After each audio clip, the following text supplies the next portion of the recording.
यही एउटा मान्छेको कारण संसद समाप्त हुँदैछ आजभोलि। एक पटक राप्रपालाई, यसै पटक राप्रपालाई जनताले सोझै प्रधानमन्त्री चुन्न पाउने व्यवस्था हुनुपर्छ।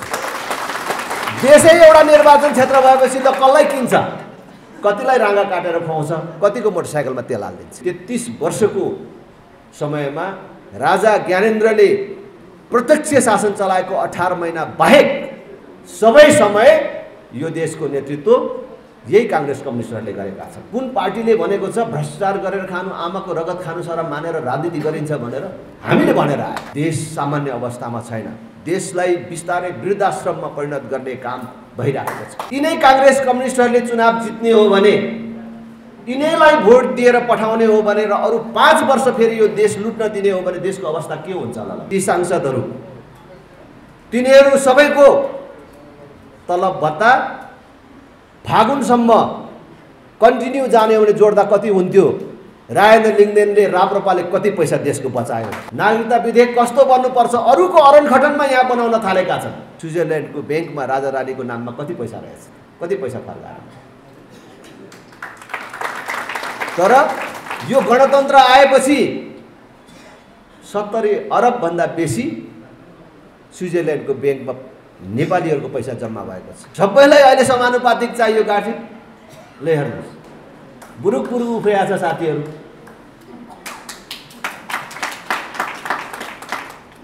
जो हुनुपर्ने हो त्यो हुन्छ।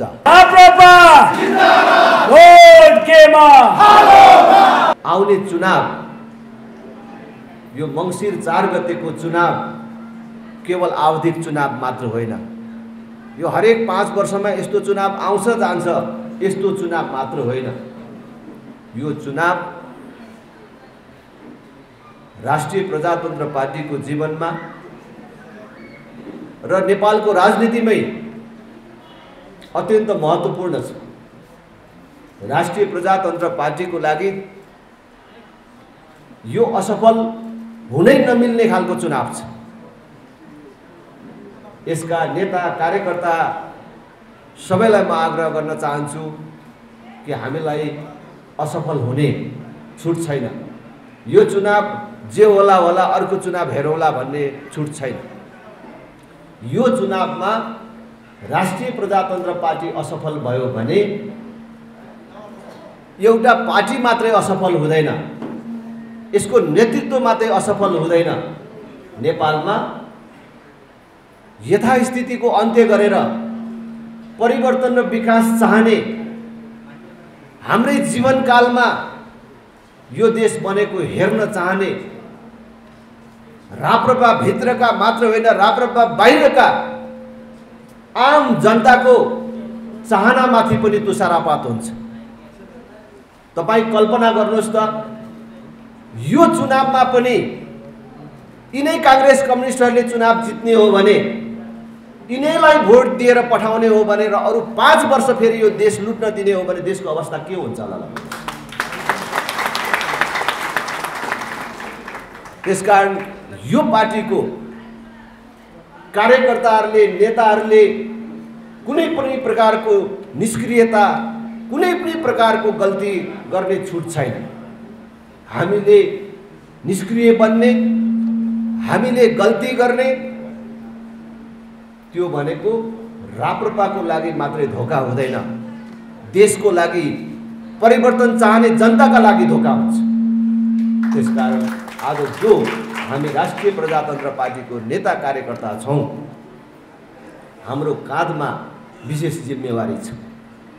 त्यसैले भोलि नै चुनाव छ भन्ने ठानेर चुनावको अघिल्लो दिन हामीले कुन प्रकारको मेहनत र सक्रियता देखाउँछौं, त्यही प्रकारको मेहनत र सक्रियता आजबाट हामीले प्रारम्भ गर्नुपर्छ। स्वाभाविक रूपले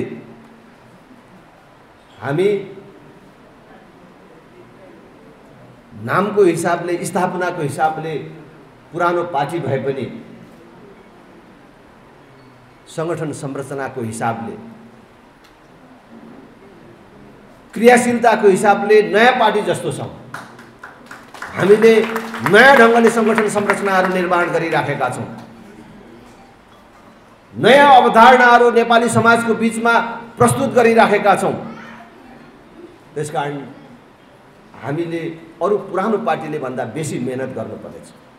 हाम्रा अवधारणाहरू जनताको बीचमा पुर्याउनु पर्नेछ।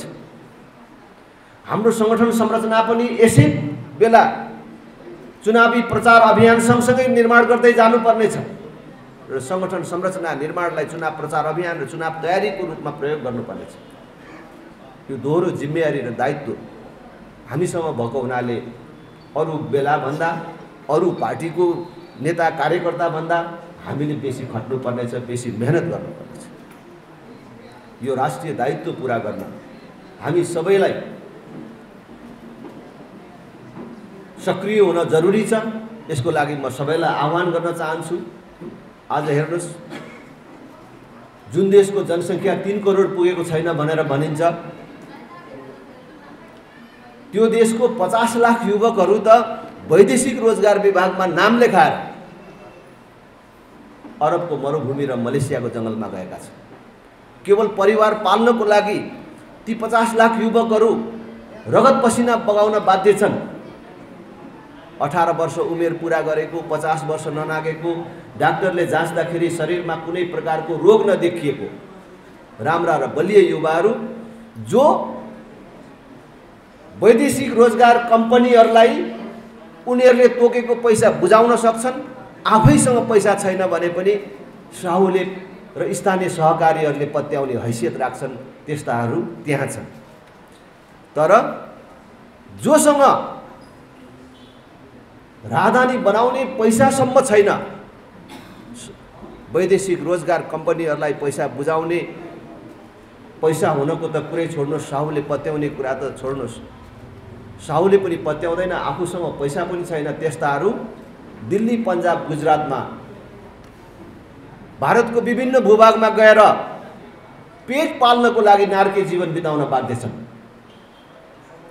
अर्को थरी युवाहरू जो योग्यता छ, क्षमता छ, तर देशमा अवसर छैन। आएको अवसरहरू पनि कि राजनीतिक आस्थाको आधारले बाँडिन्छ कि पैसामा बेचिन्छ। देशमा अवसर नपाएर पलायन भइराखेका छन्। तिनीहरू कहाँ गइराखेका छन्? युरोप, अमेरिका, अस्ट्रेलियातर्फ गइराखेका छन्। कैयौँले खुट्टा उचालिराखेका छन् अनि बाँकी रहेका थोरै युवाहरूमध्ये पनि धेरै लागु औषध दुर्व्यसनको शिकार छन्।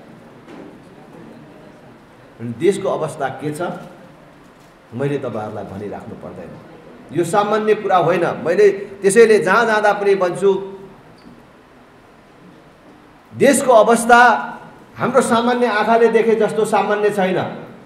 हामीले सामान्य आँखाले हेर्यौं भने त के भएको छ र देशमा? ठिकै छ, कुनै प्रकारको मारामार चलेको छैन, गोली चलेको छैन, बन्द हडताल छैन, नारा जुलुस छैन, ठिकै त चलेको छ नि भन्ने देखिन्छ। तर यसरी मैले अघि भने जस्तो हामीले फर्केर हेर्यौं, राम्रोसँग हेर्यौं भने देश सामान्य अवस्थामा छैन। देशलाई बिस्तारै वृद्धाश्रममा परिणत गर्ने काम भइरहेको छ। हाम्रो युवाहरूलाई बेचेर उनीहरूको रगत पसिनाबाट आएको रेमिटेन्सले देश चलाएर आज केही ठुला राजनीतिक दल र तिनका केही नेताहरू हामीले देश चलाइराखेको छौं भनेर भन्छ।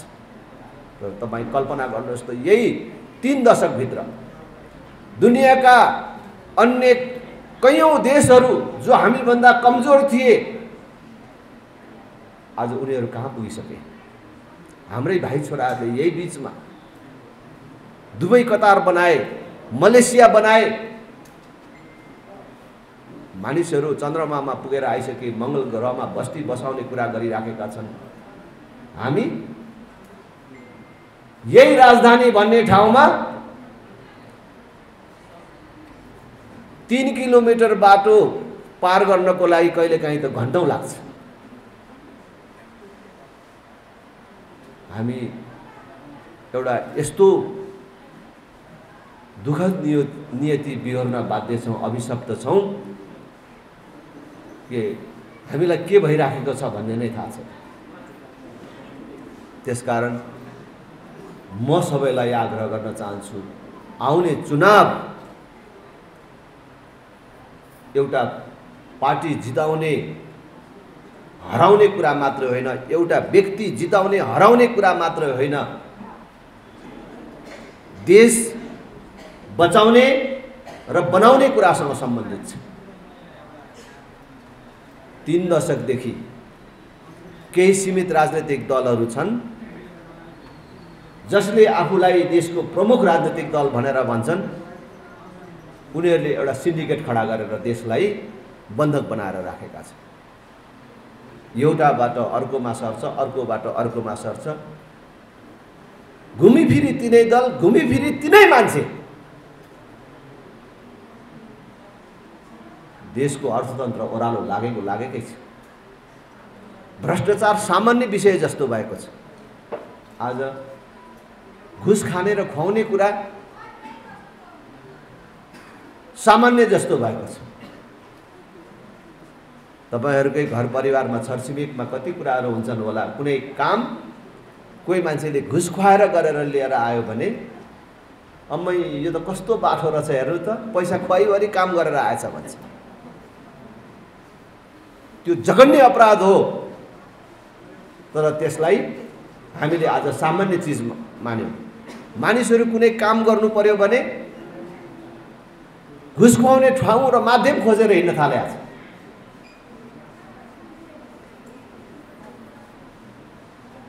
यसले देश कुन दिशातर्फ गइराखेको छ हामीलाई प्रश्न हुन्छ। हिजो राजाको पालामा राष्ट्रको ऋण 29 अरबमा थियो। त्यसबेला यिनै दलहरू भन्थे यो देश नबनेको भनेको राजाले गर्दा हो। हामीले तिरेको तिरो जति सबै राजा र राजाको परिवार पाल्नमा खर्च हुन्छ, अनि अलिअलि उब्रेको पैसा पनि स्विजरल्यान्डको ब्याङ्कमा लगेर राखेको छ। त्यो पैसा मात्रै फर्काएर ल्याउने हो भने हरेक नेपालीलाई 4-4 बिघा जग्गा र 5-5 तोला सुन पुग्छ, अनि देश कसरी बन्छ भनेर भन्थे। आज राजा नभएको 15-16 वर्षको स्विजरल्यान्डको ब्याङ्कमा राजा रानीको नाममा कति पैसा रहेछ, कति पैसा फर्काएर। तर यो गणतन्त्र आएपछि 70 अरब भन्दा बेसी स्विजरल्यान्डको ब्याङ्कमा नेपालीहरूको पैसा जम्मा भएको छ। त्यो को हो? कसको पैसा हो? कुन उद्योग व्यापारको कमाई त्यहाँ गएर बसिराखेको छ? कुन उद्योगी, कुन व्यापारीले लगेको हो पैसा? मैले त संसदमा पनि भने, राजाले मात्रै राख्छ भनेर भनिन्थ्यो। हामीले केटाकेटी हुँदाखेरि सुनेको।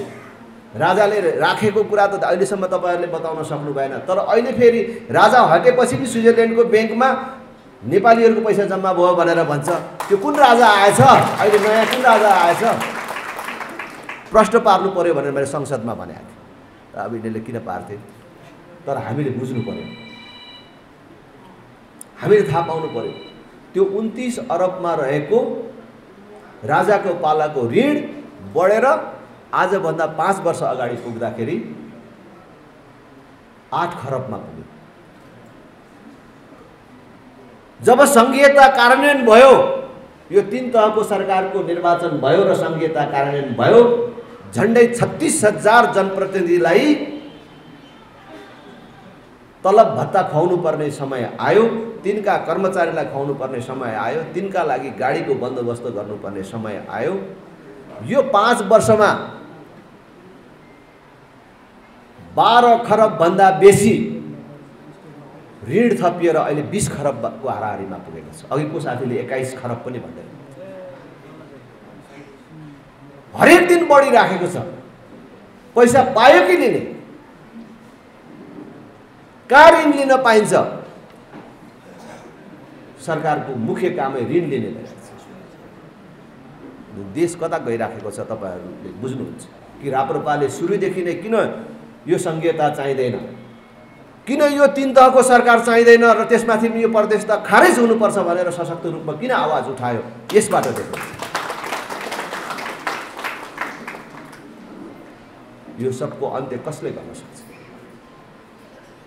यी काङ्ग्रेस कम्युनिस्टहरूले गर्न सक्छन्? जसले 3 दशक भन्दा बेसी समय पाउँदाखेरि आज 33 वर्ष भयो 2046 सालको राजनीतिक परिवर्तन भएको। त्यसमा राजा ज्ञानेन्द्रले जुन बेला मुलुकमा हत्या, हिंसा, आतंक बढेर गएको थियो, भ्रष्टाचार व्यापक रूपमा बढेर गएको थियो, मन्त्रीहरू भ्रष्टाचारको अभियोग खेपिराखेका थिए, भ्रष्टाचारबाट अछुतो कुनै निकाय थिएन। सरकारले, त्यसबेलाको सरकारले अथवा त्यसबेलाका राजनैतिक दलहरूले आवधिक निर्वाचन गर्न सकिराखेका थिएनन्। सबै जनप्रतिनिधिमूलक संस्थाहरू जनप्रतिनिधिविहीन अवस्थामा पुगेको थियो। त्यस्तो बेलामा राजा ज्ञानेन्द्रले मुलुकको हत्या, हिंसा, आतंक अन्त्य गर्ने, भ्रष्टाचार नियन्त्रणमा ल्याउने र 3 वर्षभित्रमा आवधिक निर्वाचन गरेर जनताको प्रतिनिधिहरूलाई नै फेरि देशको शासन सत्ता जिम्मा दिने भनेर मै आफै अब नगरी भएन भनेर राजा स्वयं अगाडि सरेर 3 वर्षको म्याद तोकेर प्रत्यक्ष शासन गरेको।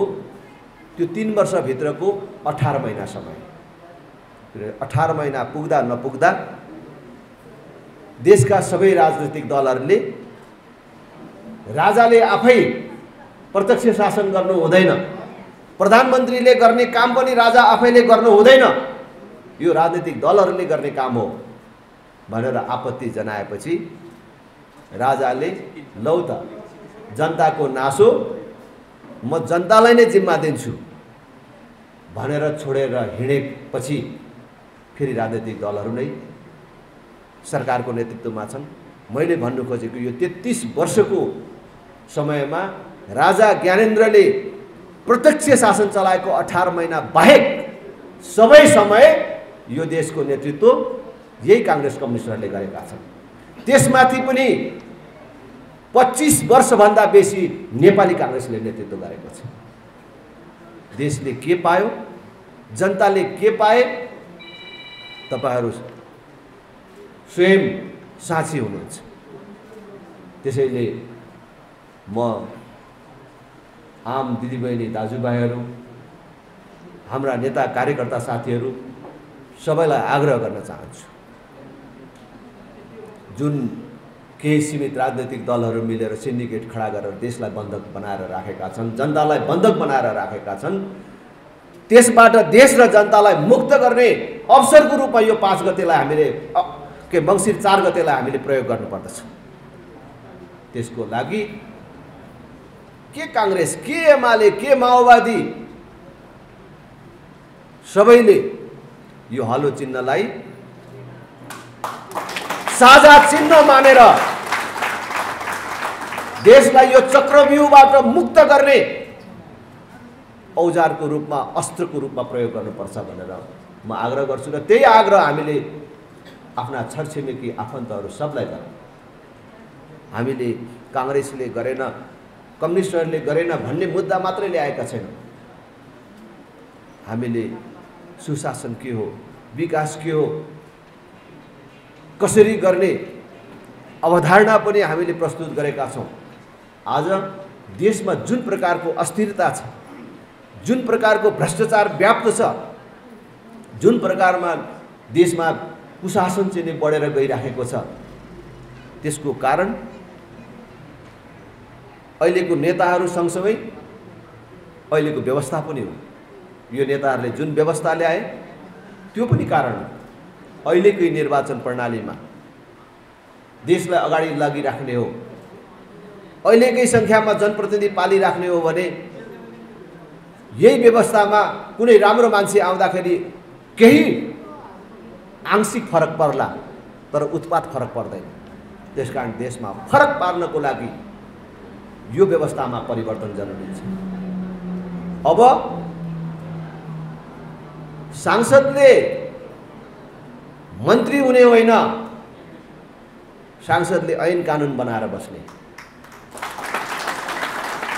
विज्ञहरूले मन्त्री हुने व्यवस्था मिलाउनु पर्छ, जनताले सोझै प्रधानमन्त्री चुन्न पाउने व्यवस्था हुनुपर्छ।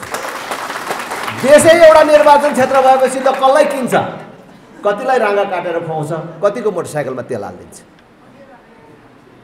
त्यसकारण देशै एउटा निर्वाचन क्षेत्र बनाउनुपर्छ। 5 वर्ष सरकार तलमाथि हुन नपाउने व्यवस्था गर्नुपर्छ। हेर्नुहोस् त 47 सालदेखि अहिलेसम्ममा 26 वटा सरकार बन्यो। एउटा पनि नफुटेको कुनै राजनीतिक दलै छैन। सबै राजनीतिक दलहरू यो बीचमा विभाजित भए, फेरि मिले, फेरि विभाजित भए। सबभन्दा सानो र कान्छो साझा विवेकशील समेत त फुट्यो, जोडियो। यो व्यवस्थाको कारण। मान्छे किनेर भोट जितेर सांसद भएर आएपछि उठाउनको लागि मन्त्री खानु पर्यो। सबै सांसदले मन्त्री हुन पाउँदैन। नपाएपछि आफ्नै पार्टी फुटाएर आफ्नै सरकार ढलाएर भए पनि खानु पर्यो। अनि पार्टी फुट्ने भयो, सरकार पनि ढलिराख्दैन। सांसद हुँदा मात्रै त खान पाउँदैन, त्यो तलब भत्ता मात्रै हो कि मान्छेलाई ढाटेर खानु पर्यो, तिम्रो चाहिँ यस्तो गरिदिन्छु उस्तो गरिदिन्छु भनेर। मिलाएर खाने ठाउँ त छैन। त्यस कारणले मिलाएर खान, नीतिगत रूपमै भ्रष्टाचार गर्न, जहाँ चाहिँ उनीहरूले नै व्यवस्था मिलाएका छन्, यिनीहरूले नै, यही सिन्डिकेटले व्यवस्था मिलाएको छ। हामी मध्ये जसको पालो पर्छ, जसले जनतालाई झुक्याएर आउन सक्छ, त्यसले मिलाएर खाने। तर खाँदाखेरि केही कुराले नपक्रिने नभेट्ने व्यवस्था मिलाउनुपर्छ भनेर मन्त्री परिषदले गरेको निर्णय चाहिँ अख्तियारले हेर्न नपाउने। अनि जे पनि त्यहाँ लगेर निर्णय गर्ने, अनि पर्यो भने पनि तल तलको खरदार सुब्बा पर्ने। त्यसैले हामीले यो निर्वाचन प्रणालीमा पनि सुधार गर्नु पर्यो। फेरि भन्छु, पूर्ण समानुपातिक सांसद हुनु पर्यो। त्यहाँ विज्ञहरू मात्रै जाने व्यवस्था हुनु पर्यो। सांसद पनि ऐन कानुनहरू निर्माण गर्ने ठाउँ हो त्यो। प्रत्यक्ष निर्वाचित प्रधानमन्त्री हुनु पर्यो। अभिभावकीय संस्थाको रूपमा राजा रहने व्यवस्था हुनु पर्यो। 3 तहको सरकार होइन, प्रदेश खारेज गर्नु पर्यो। 2 तहको सरकार भए पुग्छ। केन्द्र र बलियो स्थानीय तह हुनु पर्यो। शिक्षा, स्वास्थ्य जस्तो विषय पूर्ण रूपले निःशुल्क हुनु पर्यो, जनताको अधिकारको रूपमा स्थापित हुनु पर्यो। मान्छेले बिरामी हुँदाखेरि अस्पताल जानको लागि खुट्टा कमाउनु नपरोस्। म बिमारी भएँ भने मेरो उपचारको सुनिश्चितता छ, मैले अकालमा मर्नु पर्दैन भन्ने कुराको सुनिश्चितता प्राप्त गर्न सकोस्। छोराछोरी बढेपछि, स्कुल पठाउने उमेर भएपछि यो देशको सबभन्दा ठुलो मान्छे भन्ने को हो, उसको छोराछोरीले समान शिक्षा पाउने सुनिश्चितता होस्। अरू सर्वसाधारणको पनि समान शिक्षा होस्। मैले फेरि पनि भन्छु, शिक्षा, स्वास्थ्य अधिकारको रूपमा स्थापित हुनु पर्यो। सबैको लागि बराबरी हुनु पर्यो। रोजगार यो अधिकारकै रूपमा स्थापित हुनु पर्यो। आज देशमा उद्योग धन्दाहरूको व्यवस्था गरेर 3 वर्ष 5 वर्ष तोक्दै लानु पर्यो। 1 वर्षमा कति लाखलाई, 2 वर्षमा कति लाखलाई, 5 वर्षमा कति लाखलाई रोजगारी प्रदान गर्ने, त्यसको लागि योजना बनाउनु पर्यो। हामीलाई पूर्ण रूपमा विश्वास छ कि हाम्रै देशभित्र ठुल्ठुला उद्योग धन्दाहरूको स्थापना गरेर रोजगारीको अभिवृद्धि गर्न सकिन्छ। 30-40 हजार रुपियाँ तलबको लागि हाम्रो युवाहरू बेचिनु पर्ने अवस्थाको अन्त्य गर्न सकिन्छ। अहिले कांग्रेस कम्युनिस्टहरू हाम्रो देशको बिजुली बेचेर देश धनी बनाउने कुरा गरिराखेका छन्। धेरै भयो भने बेच्ने पनि, तर त्यो बिजुली बेच्नुभन्दा अगाडि यहाँ खपत गर्नु पर्यो। अब बिजुलीले चल्ने मोटरहरू बेसी यहाँ ल्याउने व्यवस्था हुनु पर्यो, उनीहरूलाई भन्सार छुट दिनु पर्यो। ग्यास ल्याउने होइन, ग्यासको सट्टा बिजुलीले भात पाक्ने व्यवस्था मिलाउनु पर्यो। ग्यास भन्दा सस्तोमा बिजुलीले भात पकाउने व्यवस्था मिलाउनु पर्यो।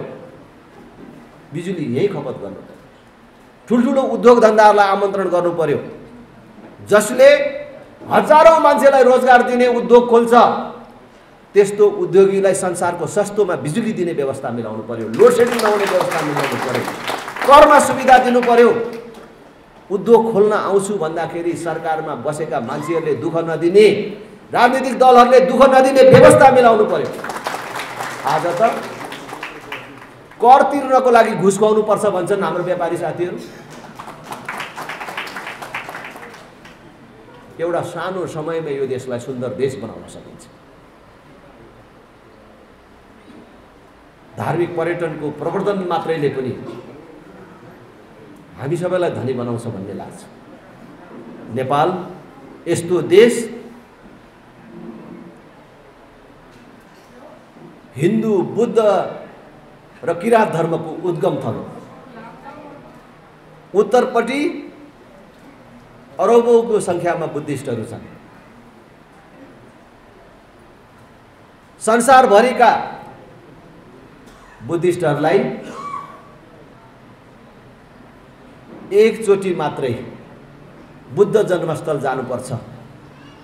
बुद्ध जन्मेको ठाउँ नपुगिकन जीवन सार्थक हुँदैन भनेर राम्रो मार्केटिङ गर्ने हो र एकचोटि मात्रै उनीहरू लुम्बिनीमा बुद्ध जन्मस्थल दर्शनको लागि आउने हो भने उनीहरूले गर्ने खर्चले हाम्रो आर्थिक स्थिति कति फरक पर्छ। अरबौंको संख्यामा छेउमै हिन्दूहरू छन्।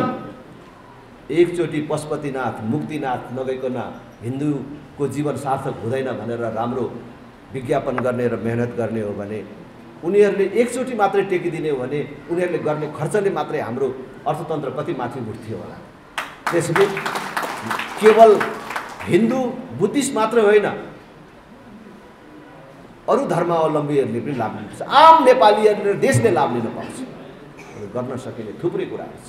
तर उनीहरूको यो 30 वर्षको समय, 3 दशकको समय के गर्दाखेरि 7 पुस्ता पुग्ने कमाउन सकिन्छ, के गर्दाखेरि जनतालाई मूर्ख बनाएर राख्न सकिन्छ, यही कुरामा मात्रै केन्द्रित भए। उनीहरूले वैदेशिक रोजगारमा जाने बाटोलाई सहज बनाउने, युवा जतिलाई जसरी होस् जाओस्, बुढाबुढीलाई उनीहरूले पठाएको पैसाबाट अलिअलि भत्ता बाँड्दिने, आफ्नो बनाएर यहाँ राज गर्ने योजना बनाउनतिर लागे। विदेशीहरूले चासो राख्छन् कि भनेर विदेशीहरूको अगाडि लम्पसार पर्ने हुँदा हुँदा आज विदेशीहरूको आशीर्वाद बिना, समर्थन बिना नेपालको राजनीतिमा सांसद मन्त्री हुन सकिँदैन, प्रधानमन्त्री हुन सकिँदैन, भइयो भने पनि टिक्न सकिँदैन। त्यसकारणले विदेशीहरूलाई खुसी पार्नै पर्छ भनेर 1 नम्बर प्राथमिकतामा राखेर आज विदेशीहरूको जुन चाकडी गर्ने प्रतिस्पर्धा राजनीतिक दलहरूमा चल्यो, त्यसले गर्दाखेरि आज नेपाल शक्ति राष्ट्रहरूको प्रतिस्पर्धा स्थलमा परिणत भएको छ। आज विदेशीहरूको कुन प्रकारको ओहोरदोहोर चलिराखेको छ तपाईहरुले देख्नु भएको छ। अरू पार्टीको भए पनि नेता हाम्रो पनि नेताको रूपमा देखिन्छ। अरूको आम रूपमा हेर्दाखेरि विदेशीहरूले आउ भन्न भ्याएको छैन, टाइसुट कसेर कुदिहाल्छन्। अहिले नेपालको ऐन कानुनहरू कस्तो बन्नुपर्छ, नागरिकता विधेयक कस्तो बन्नुपर्छ, अरूको अरनखटनमा यहाँ बनाउन थालेका छन्। पछि आउँदाखेरि पनि यो हामीले धेरै खान्छौँ, यिनीहरूलाई 2-4 महिनाको तलब भत्ता पनि खुवाउनु पर्छ, यिनीहरूको मुखमा बुझो हाल्नुपर्छ भन्ने योजना बाहेक अर्को कुरा छैन। अनि यिनीहरू कहिले सुध्रिनेवाला छन्? यिनीहरू भनेर सुध्रिनेवाला छैनन्। अब सुध्रिएनन् भनेर कुट्ने कुरा भएन। सुधार्ने भनेको चुनावमा उनीहरूको बाकस खाली गरिदिने। चुनावमा बाकस खाली गरिदिएपछि त उनीहरूको अगाडि दुईटा कुरा हुन्छ बाँकी जम्मा, कि त अब जनतालाई मूर्ख बनाउन सकिँदैन, अब जनताले हामीलाई पत्याउन छोडेछन् भनेर राजनीति छोडेर हिँड्नु पर्यो, कि जनता बाठो भयो अब नसुध्रिकन भएन भनेर सुध्रेर अगाडि बढ्नु पर्यो। छोडेर हिँडे पनि सुध्रिए पनि देशलाई फाइदा भयो। त्यसकारण राजनीतिक दलहरू सुध्रिउन्, आफ्ना नेताहरू सुध्रिउन् भन्ने चाहना राख्ने कांग्रेस कम्युनिस्टले पनि योचोटि आफ्नो दल र आफ्नो नेता सुधार्नको लागि पनि हलो चिन्हमा भोट हाल्नुपर्छ।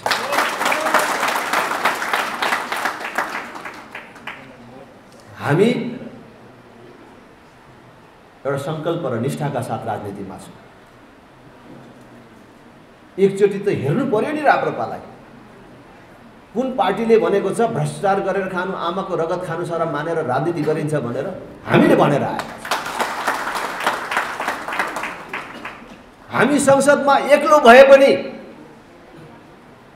नैतिकता के हो, इमान के हो, नेपालको राजनीतिमा नैतिकता र इमान भन्ने चिज मरेको छैन भन्ने कुरा प्रमाणित गरेर आए।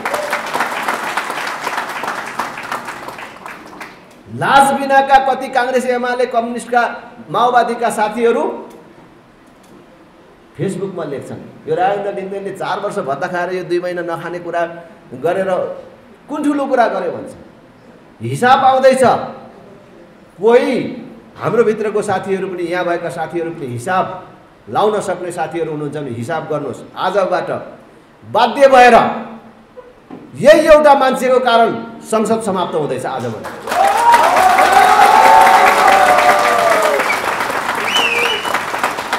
प्रतिनिधि सभाका 275 जना,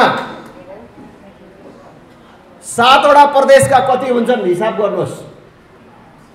ती सांसदहरू, तिनीहरू सबैको तलब भत्ता फागुनसम्म कन्टिन्यू जाने हो भने जोड्दा कति हुन्थ्यो? राजेन्द्र लिङ्गदेनले, राप्रपाले कति पैसा देशको बचायो?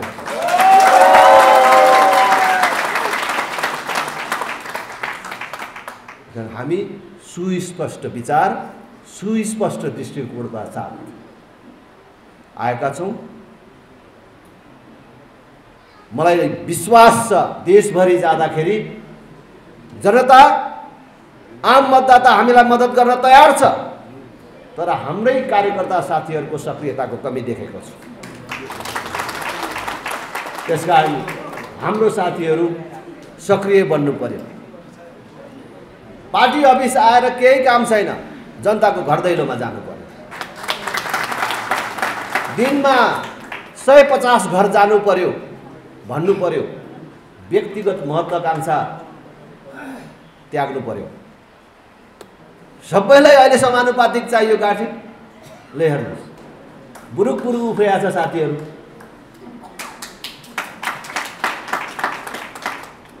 जो हुनुपर्ने हो त्यो हुन्छ, त्यसमा चिन्ता लिनुपर्छ। यो मौका आइहाल्यो, यस बेला चाहिँ नि भ्याइहालौँ भन्ने चिज होइन। जो भए पनि केही फरक पर्दैन। हामीले बोकेको उद्देश्य अर्कै छ। हामी एउटा सांसद हुने, जीवनमा एकचोटि सांसद भइहालौँ, एकचोटि मन्त्री त पड्काइहालौँ, यो गरेर राजनीतिमा आएको मानिसहरू होइन। हिजो केही विकृति विसङ्गतिहरू थिए होला राप्रपामा, अहिलेको राप्रपा नवीन राप्रपा हो, नयाँ राप्रपा हो। यो नयाँ ढङ्गले जान्छ। अहिले हामी आम निर्वाचनको मुखमा छौँ। भोलि उस्तै पर्यो भने राप्रपा संसदमा बलियो शक्तिको रूपमा भएर पनि 5 वर्ष सरकारमा जाँदै नगएर बित्न पनि सक्छ।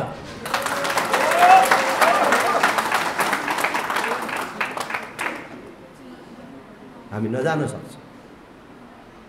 हामी खबरदारी गरेर बस्न सक्छौँ। यिनीहरूलाई काबु खेलाएर बाटोमा ल्याउन सक्छौँ। त्यो बाटोमा ल्याउने काममा हामी बस्नुपर्ने हुन सक्छ। ठिक देशलाई ठिक बाटोमा ल्याउन, काङ्ग्रेस एमालेहरूलाई ठिक बाटोमा ल्याउनको लागि पहिलो पार्टी नै हुनुपर्ने होइन रहेछ। जनताले दियो भने हाम्रो पहिलो पार्टी हुने बाटो कसले रोकेको छ र? हिजो 64 सालको चुनावमा माओवादी पहिलो पार्टी हुन्छ भनेर कसले भनेको थियो? 64 सालको चुनावमा माओवादी चुनावमा जाँदाखेरि हाम्रै गाउँघरमा भन्थे यसलाई कसले भोट दिन्छ? हिजो मान्छे मार्ने, हिजो पुल भत्काउने, मन्दिर भत्काएर हिँड्ने कसले भोट दिन्छ यिनीहरूलाई? भित्र गएर दिने हो, देख्ने होइन, कसले दिन्छ भनेर भन्थ्यो। तर गर्ने बेलामा त्यही माओवादी फर्स्ट पार्टी हो भने हामी त बनाउने भनेर हिँडेका। आज देशलाई विकल्प दिन हामी वैचारिक रूपमा तयार भएर आएका छौँ। हाम्रो पार्टी यही चुनावमा फर्स्ट पार्टी हुँदैन भनेर कसले भन्छ? कसले ग्यारेन्टी गर्छ? हुन सक्छ, तर भएनौ भने पनि राप्रपा यो संसदमा बलियो शक्तिको रूपमा उभिन्छ, आउँछ भन्ने कुरा सुस्पष्ट छ। त्यसलाई कसले रोक्न सक्छ? कसैले रोक्न सक्दैन। हामी बलियो शक्तिको रूपमा मात्रै उभियौँ भने पनि यो काङ्ग्रेस एमालेलाई कुटेर होइन फकाएर बाटोमा ल्याउँछ। किनभने काङ्ग्रेस एमाले भन्नेहरूको आफ्नो विचार रहेनछ भन्ने कुरा विगतको घटनाक्रमले देखिन्छ। 52 साल फागुन 1 गते माओवादीले संविधान सभाको माग गरेर गएको थियो यिनीहरूको अगाडि। गणतन्त्र, धर्मनिरपेक्षता, संघीयताको त पुरै उठेको थियो।